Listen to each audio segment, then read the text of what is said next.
Hey guys, कैसे आप सभी का स्वागत है हमारे चैनल टीकेसी एजुकेशन में। और अगर आपने अब तक हमारे चैनल को सब्सक्राइब नहीं किया है तो ज़रूर कर लें ताकि आप तक सबसे पहले हमारा वीडियो पहुंच सके। तो हमने अपने पिछले वीडियो में क्लास 12 के पहले यूनिट इलेक्ट्रोस्टैटिक चार्जेस के कुछ टॉपिक्स के बारे में डिस्कस किया था। आज हम उससे आगे के टॉपिक्स के बारे में डिस्कस करने वाले हैं। तो चलिए शुरू करते हैं इस वीडियो को। सबसे पहले हम टॉपिक्स को जान लेते हैं कि कौन कौन से टॉपिक्स को हम डिस्कस करने वाले हैं आज। सबसे पहले जो हमारा प्रॉपर्टीज़ ऑफ चार्जेस के बाद उसके में जो 3 प्रॉपर्टीज़ हैं उसमें उसका डिस्कस करेंगे। पहला कंजर्वेशन ऑफ चार्ज, दूसरा एडिटिव नेचर ऑफ चार्ज, तीसरा क्वांटाइजेशन ऑफ चार्ज। उसके बाद हम differentiate between mass and charge, और तीसरा टॉपिक हमारा होगा कूलम्ब्स लॉ। आज हम इनमें 3 टॉपिक पर डिस्कस करने वाले हैं। प्रॉपर्टीज़ ऑफ चार्जेस में सबसे पहले हमारा कंजर्वेशन ऑफ चार्जेस। सबसे पहले कंजर्वेशन ऑफ चार्जेस समझिए आप। The net charge of an isolated system remain constant. इसका मतलब ये है कि हमने कोई पर्टिकुलरली एक सिस्टम लिया है जो कि आइसोलेट है। आइसोलेट यानी कि वो कवर है, हम उसके अंदर की चीज़ों के बारे में बात कर रहे हैं। तो उस आइसोलेटेड सिस्टम के अंदर जितने भी चार्जेस होंगे उन सभी चार्जेस का नेट चार्ज अगर हम निकालें तो वो कांस्टेंट रहेगा।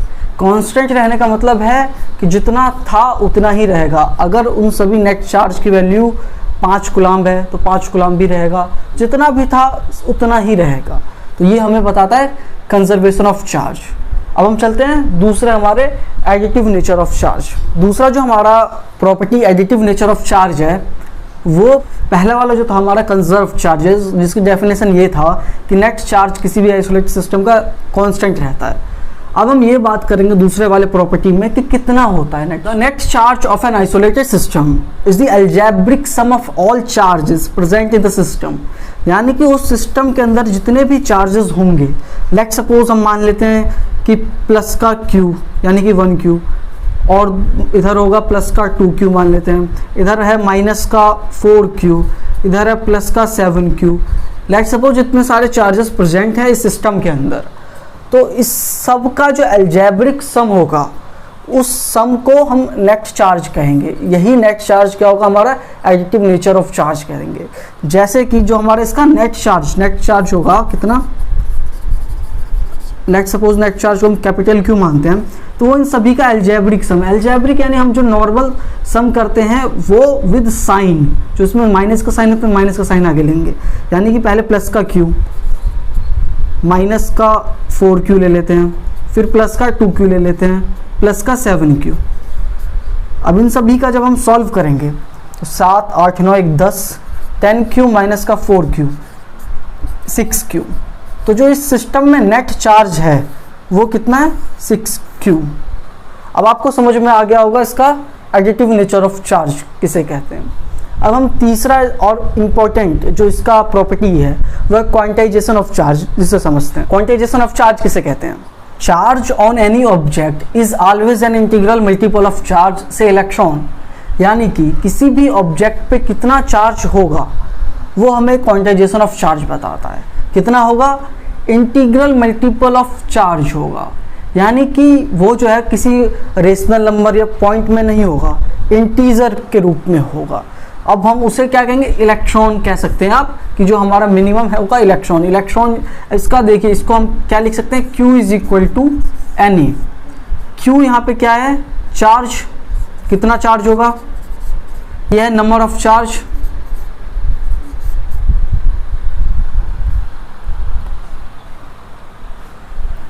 Q क्या है, कितना चार्ज होगा, N क्या है, नंबर ऑफ इलेक्ट्रॉन। E क्या है, E है यहाँ पे इलेक्ट्रॉन। एक इलेक्ट्रॉन पे चार्ज कितना होगा, एक इलेक्ट्रॉन पे चार्ज होगा 1.6 × 10⁻⁻19 कूलम्ब। हमें पता है कि एक इलेक्ट्रॉन पे इतना चार्ज होता है। तो नंबर ऑफ चार्जेस निकालने के लिए बस हमें ये पता है, और कितने नंबर ऑफ इलेक्ट्रॉन्स होगा किसी भी ऑब्जेक्ट पे ये पता होना चाहिए, तो हमारा नंबर ऑफ चार्ज निकल जाएगा। तो हम एक सिंपल सा क्वेश्चन लेते हैं इसी के रिगार्डिंग, आप इतना ध्यान रखिए। लेट सपोज करिए कि हमसे पूछ लिया जाए कि 5.8 × 10⁻⁻19 कूलम्ब किसी ऑब्जेक्ट पे क्या इतना चार्ज होना पॉसिबल है या फिर नहीं है। तो उसका जवाब भी हमें इससे निकल सकता है। यानी कि ये है कितना, इतना कूलम्ब, ये है Q कि इतना, ये ई हमें पता है कि ई इतना है, हमें निकालना क्या है, एन। अब आप सिंपल सा देखिए, एन क्या होता है, क्यू अपॉन में ई। क्यू कितना है यहाँ पे 5.8 into 10 to the power minus का 19 अपॉन ई कितना है 1.6 into 10 to the power minus का 19। इसको सॉल्व करके आएगा 36.25। इतने नंबर ऑफ इलेक्ट्रॉन। क्या इतना नंबर ऑफ इलेक्ट्रॉन पॉसिबल है? नहीं है। क्यों? क्योंकि अभी हमने बात की क्वांटाइजेशन ऑफ चार्ज की, जिसमें हमने ये कहा कि इंटीग्रल मल्टीपल होना चाहिए।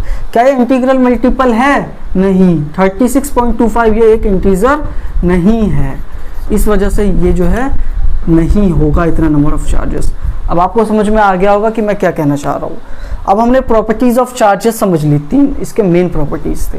अब हम अपने अगले टॉपिक यानी कि differentiate between mass and charge के बारे में समझते हैं, जो कि आपके एग्जाम पर्सपेक्टिव से काफ़ी इंपॉर्टेंट हो सकता है। कभी कभी क्वेश्चन भी पूछ लिया जाता है इसके रिगार्डिंग। जो इसका हम पहला डिफरेंशिएट समझते हैं, इलेक्ट्रिक चार्ज किसी बॉडी पे पॉजिटिव, नेगेटिव या फिर ज़ीरो हो सकता है, लेकिन क्या मास किसी ज़ीरो हो सकता है, मास या नेगेटिव हो सकता है? नहीं, मास हरदम पॉजिटिव ही होगा। ये हमारा पहला था। दूसरा समझते हैं, जो है वो वेलोसिटी पे डिपेंड नहीं करता है। Charge does not depend on velocity, लेकिन मास वेलोसिटी पे डिपेंड करता है।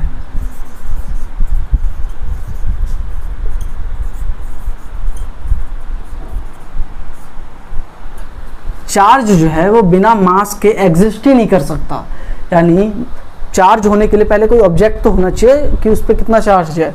तो चार्ज जो है, charge can't exist without mass. But अगर हम इसमें बात करें तो यस, ये जो है मास कैन एग्जिस्ट विदाउट चार्ज।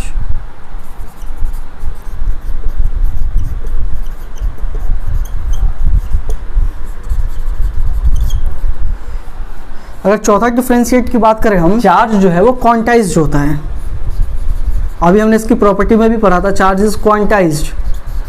लेकिन मास जो है अभी भी इसका रिसर्च इस पर चल रहा है कि ये क्वांटाइज है या फिर नहीं है, मतलब कि येट टू बी एस्टेब्लिश्ड।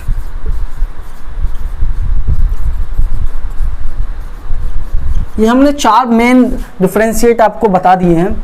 आपके पेपर में हो सकता है जनरली सीबीएसई पूछ लेता है, तो आपके लिए ये इंपॉर्टेंट हो सकता है। तो अब हम अपने आखिरी टॉपिक की तरफ चलते हैं, जो कि है कूलाम्ब लॉ। उसे समझते हैं। 2 चार्जेस के बीच की हम अभी बात कर रहे हैं, वैसे बहुत सारे चार्जेस के बीच में भी कूलाम्ब लॉ लग सकता है। तो समझिए सिर्फ डेफिनेशन के साथ।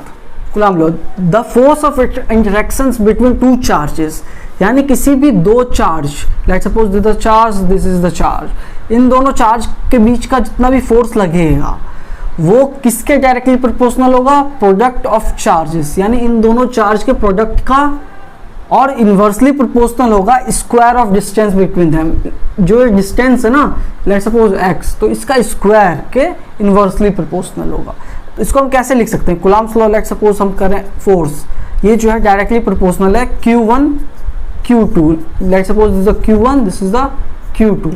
अब ये हम मोड में लेके चलते हैं, यानी कि पॉजिटिव हो नेगेटिव हो से कोई फर्क नहीं पड़ता है। अपॉन इन्वर्सली प्रोपोर्शनल क्या था? Square the distance between them, यानी डिस्टेंस बिटवीन देम का स्क्वायर, एक्स का स्क्वायर। अब इस प्रोपोर्शनलिटी का साइन हटाने के लिए हम यहाँ पे के लगाते हैं। के यहाँ पे क्या है? के है इलेक्ट्रोस्टैटिक कांस्टेंट, है यहाँ पे electrostatic force constant, electric force constant. के जो है वो अलग अलग रहता है अलग अलग मीडियम में, यानी कि वैक्यूम में के हो सकता है 1 हो, वाटर में कुछ अलग के होगा, और जगह के पे अलग मीडियम में अलग के की वैल्यू होगी। तो ये है कूलाम्ब लॉ। तो आज के लिए दोस्तों बस इतना ही हम समझते हैं। आगे के वीडियोस में हम कूलाम्ब्स लॉ इन वेक्टर फॉर्म और साथ साथ इसके इलेक्ट्रिक फील्ड के बारे में और उसके डेरिवेशंस के बारे में भी समझेंगे। मुझे उम्मीद है कि आज आपको जितने टॉपिक्स मैंने समझाए आपको समझ में आ गया होगा। अगर कुछ भी दिक्कत हो तो आप कमेंट बॉक्स में ज़रूर पूछ सकते हैं, कुछ राय देना हो तो ज़रूर दे सकते हैं। बहुत बहुत